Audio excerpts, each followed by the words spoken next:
So if you want to create glass effects like this effect, this one that this food order now, this food is in menu is placed on Pixellab. So this is how to create the glass effect. First of all, let me just log this one. Let me log this one so you understand it. I think it should be this. Okay. Log this one so you understand it more. Okay, this is it. So I've removed it. So let me show you how I created the glass effect. So I'll go to my shape, go to your shape, click on shape, then you draw it to the size you want, to any size you want.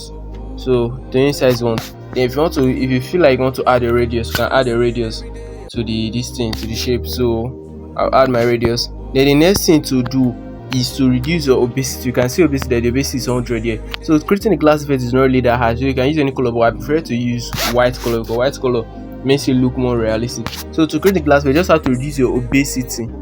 You can see, right? You see, the more you increase opacity, the more glass effect it creates. You can see, right?